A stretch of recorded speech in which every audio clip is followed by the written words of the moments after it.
مثالیں دینے لگوں تو شاید وقت نہ رہے. آج ایسے بہت سارے لوگ, ابھی ایک دوست نے مجھے ایک پوسٹ بھیجی مرزا انجینئر کی, ہاں, اور بعض لوگوں نے بتایا کہ ہمارے کچھ نوجوان اہل حدیث ایسے لوگوں سے متاثر نظر آتے ہیں. کتنی جہالت کی بات ہے, ایسے جاہلوں سے متاثر. یہ متاثر ہونے والوں کی انتہائی جہالت کی دلیل ہے.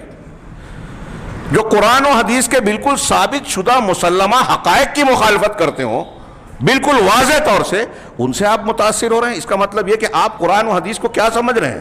آپ کے نزدیک قرآن و حدیث کی کوئی عظمت, کوئی عزت ہے ہی نہیں. اللہ تبارک و تعالیٰ کی تعظیم ہے ہی نہیں. اللہ کہہ رہا ہے کہ اللہ ان سے راضی ہوا, رضی اللہ عنہم ورضوا عنہ.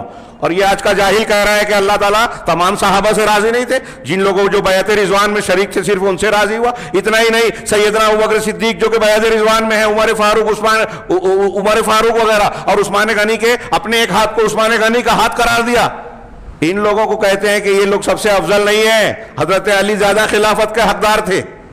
انشاءاللہ اس پر ہم تفصیلی گفتگو اپنے موقع پر کریں گے. میں ایک اشارہ کر رہا ہوں کہ یہ جاہل لوگ اور پھر ان سے متاثر ہونے والے لوگ اپنے غلط سلط علم کو قرآن و حدیث کے مقابلے میں بہتر اور صحیح سمجھ کر قرآن و حدیث کو رد کرتے ہیں. ایک پہچان یہ بھی ہے اہل باطل کی, نوجوانوں سے میں کہہ رہا ہوں, اور میری آواز اگر اس کے ذریعے سے پہنچے دوسروں تک تو یہ ایک اصول کے طور پر جان لے کہ آپ کسی سے متاثر ہوتے ہیں نا, ہاں, وہ مرزا ہے, ندوی ہے, غامدی ہے, فلانا ہے, دھماکہ ہے, فلاں تنظیم ہے, فلاں فرنٹ ہے, وہ صحیح ہے یا غلط اگر آپ فیصلہ نہیں کر پا رہے ہیں تو ایک سمپل سا اصول دماغ میں رکھیے. آپ دیکھیے کہ جو اہل حق گروہ پایا جاتا ہے زمین پر اہل الحدیث کا, اس کے جو اکثر و بیشتر علماء ہیں, اکثر و بیشتر کہہ رہا ہوں, معتبر علماء, جانکار علماء, اہل علم, اہل تقوی علماء, ایسے علماء کو دیکھیے کہ وہ علماء, ان کی اکثریت اس فرنٹ کی, اس شخصیت کی تعریف کرتی ہیں, تائید کرتی ہے یا مخالفت کرتی ہے, رد کرتی ہے. ایک چھوٹا سا اصول, اہل حق کا گروہ اگر کسی کو ناحق وہ کہہ رہا ہے تو وہ حق نہیں ہو سکتا.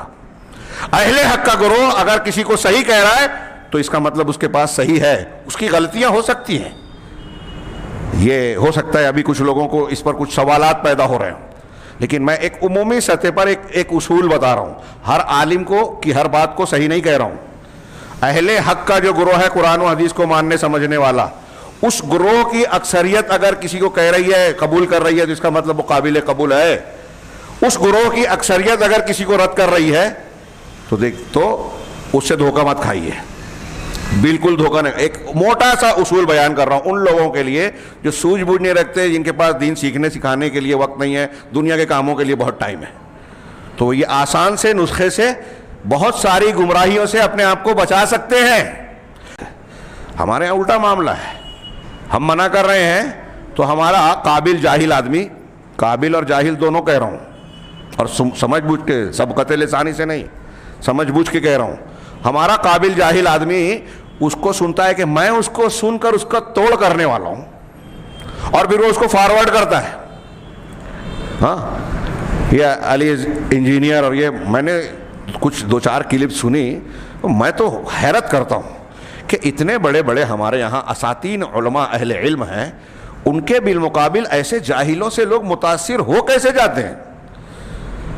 تو اس کی وجہ یہ نظر آئی کہ وہ ہمارا نوجوان کسی, خود تو جاہل ہے, ہاں, بہت ہمارے یہاں بہت عجوبے ہوتے ہیں ہندوستان میں. ایک بڑا کانفرنس ہوتی ہے نا, کانفرنس, بڑی پروگرام, تو جاہل لوگ کہتے ہیں کہ سب سے اچھی تقریر فلاں عالم کی تھی 1 نمبر, 2 نمبر فلاں عالم کی 3 نمبر. یہ جاہل لوگ علماء کو نمبر دے رہے ہیں, جج ہیں. ہاں, کون جج ہے؟ جو خود عالم نہیں ہے. کس کے لیے؟ جو عالم ہیں ان کو نمبر دے رہے ہیں, 1 2 3. ایسے ہی ہمارے یہاں یہ معاملہ ہوتا ہے کہ پسندیدہ ناپسندیدہ, عالم صاحب کو یہ بولنا چاہیے تھا, یہ نہیں بولنا چاہیے تھا, یہ وہ بتاتے ہیں. حالات کے تقاضے سے گویا عالم سے زیادہ وہ واقف ہے. تو ایسے ہی ہمارے ہاں ایک عام آدمی کے لیے معیار کیا ہے؟ اس کو اتنے ماننے والے ہیں, وہ تو ٹی وی پہ آتا ہے. ہاں, ابھی بہت سارے لوگ علماء کی رہنمائی کرنے آتے ہیں, آپ شارٹ کلپ بنائیے, آپ ایسا کیجئے, آپ ویسا کیجئے. ہاں, جب وہ بولتے ہیں تو ایسا لگتا ہے واقعی علماء سے زیادہ انہیں سمجھتا ہے.